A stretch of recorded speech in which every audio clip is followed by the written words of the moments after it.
সুপ্রিয় দর্শক, আপনারা দেখছেন এসপিএন বাংলা টিভি। দেখুন ও সাবস্ক্রাইব করুন এসপিএন বাংলা টিভি, দেশ ও মানুষের কথা বলে। আপনারা দেখছেন এসপিএন বাংলা টিভি সংবাদ। ভূমিদস্যু শ্রমিক লীগ সভাপতি রহিম বেপারী ও আওয়ামী লীগ নেতা বেনজির আহমেদ এলাকার সরকারি সম্পত্তি দখল করে ও সরকারি রাস্তা বন্ধ করে বাড়ি ও মার্কেট নির্মাণ করেন। এদের বিচারের দাবিতে ক্ষেপে উঠেছেন এলাকার জনগণ। 14 আগস্ট 2024 সবুজবাগ থানাধীন রাজারবাগ কালীবাড়ি ৫ নং ওয়ার্ড, ঢাকা দক্ষিণ সিটি কর্পোরেশনের এলাকাবাসী এই ভূমিদস্যুদের অন্তর্বর্তী সরকারের কাছে বিচার চেয়ে বিক্ষোভ মিছিল ও প্রতিবাদ সভা করেছেন।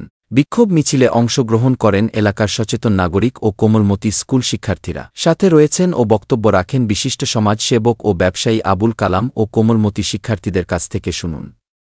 এসপিএন বাংলা টিভি দেখুন, লাইক করুন, শেয়ার করুন, সাবস্ক্রাইব করুন, আমাদের সঙ্গে থাকুন। সাংবাদিক আজিজুল হক মিন্টুর প্রতিবেদন দেখুন ও বক্তার বক্তব্য শুনুন। আপনারা দেখতেছেন এই রাস্তাটা সরকারি সম্পত্তি। কিছুদিন প্রায় বছরখানি হবে এই বাচ্চাদের স্কুলের এই রাস্তাটা আওয়ামী লীগের সভাপতি রহিম বেপারী, শ্রমিক লীগের, ও এই রাস্তাটা আর বেনজির, এই জায়গায় থাকে বেনজির, এরা এই দুজনে মিলে এই রাস্তাটা বন্ধ করে দেয়। বন্ধ করে দেওয়ার পরে এই কোমলমতি শিশুরা স্কুলে যেতে পারে না। আওয়ামী লীগ সরকার পতনের পরে এলাকাবাসী সবাই মিলে এই রাস্তাটা, সাধারণ মানুষ সহ এই রাস্তাটা আবার খুলে দেওয়া হয়। এতে বাচ্চারা স্কুলে যাওয়া আসার এবং গার্ডিয়ানদের যাওয়া আসার জন্য এখন এলাকাবাসীর সুবিধার্থে উক্ত রাস্তা খুলে দেওয়া হয়। আমরা সবাই এই ব্যাপারে আনন্দিত এবং এই বাচ্চারা, কোমলমতি বাচ্চারা যেন স্কুলে যেতে পারে, ভবিষ্যতে তাদের যেন এই রাস্তাটা থাকে, এই সবাই এই ব্যবস্থা করবে। এই জন্য আমরা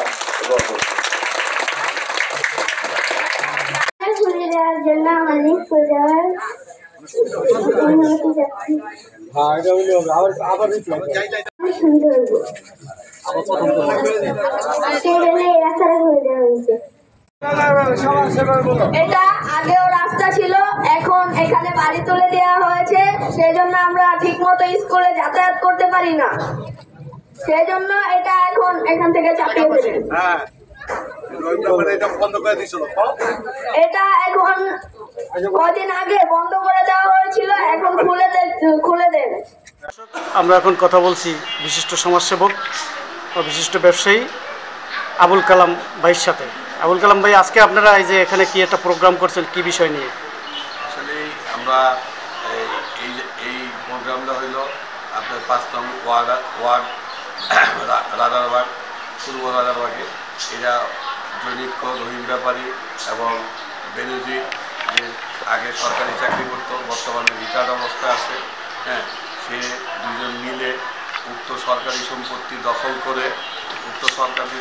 দখল করে একটা কোমলমতি বাচ্চাদের চলাচলের রাস্তা এবং এলাকাবাসীর রাস্তা বন্ধ করে দেয়। আচ্ছা, অনেক আগের থেকে এই রাস্তাটা ওপেন ছিল। এইবার তারা এইগুলা জবরদখল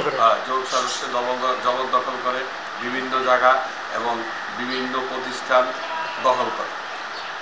এক পর্যায়ে উক্ত রাস্তা দিয়ে বন্ধ করে দেয়। ওই রাস্তা খোলার জন্য বাচ্চাদের, গার্ডিয়ানদের, এলাকাবাসীর দীর্ঘদিনের দাবি।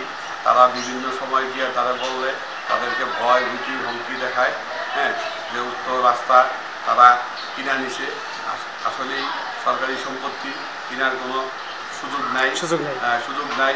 তারা আওয়ামী লীগ ক্ষমতার দাপটে উক্ত জায়গাটি এলাকাবাসী বন্ধ করে দেয়।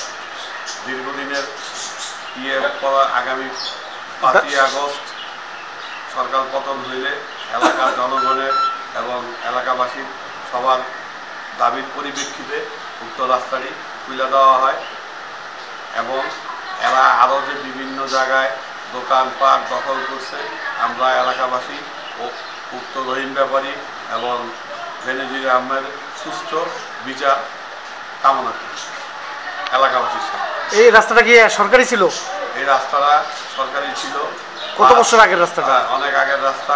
প্লাস যেমন কত বছর হতে পারে? আশেপাশের যতটুকু জমি ওই জমিরও সরকারি 1 নম্বর খতিয়ান আছে। 1 নম্বর খতিয়ানে কত বছর আগের রাস্তাটা হবে অনুমান? এটা প্রায় আপনার 30-35 বছর আগের রাস্তা। এখন আপনাদের দাবিটা কি? আমরা উক্ত দাবি হইলো এই রাস্তাটা খুলে দিছি। আমরা আরো মানুষের চলাচলের জন্য আরো দাবি জানাই ভবিষ্যতে কেউ এই রাস্তা যেন দখল না করতে পারে, দল মত নির্বিশেষে কেউ যেন এই রাস্তাটা বন্ধ না, এলাকাবাসীর জন্য এই রাস্তাটা থাকে। এবং গভর্নমেন্টের দৃষ্টি আকর্ষণ করি, ওনারা যেই গভর্নমেন্টই থাকুক এই রাস্তাটা পাকা করে দিয়া একটা লাইটের ব্যবস্থা করে দিলে বাচ্চারা রাত্রে যাওয়া আসার জন্য, এলাকাবাসী যাওয়া আসার জন্য অনেক সুবিধা। দায়িত্ব তো সিটি কর্পোরেশনের। আমরা যথাযথ কর্তৃপক্ষের মাধ্যমেই আশা করি যে এই রাস্তাটা ওনারা করে দেবেন। অনেক ধন্যবাদ।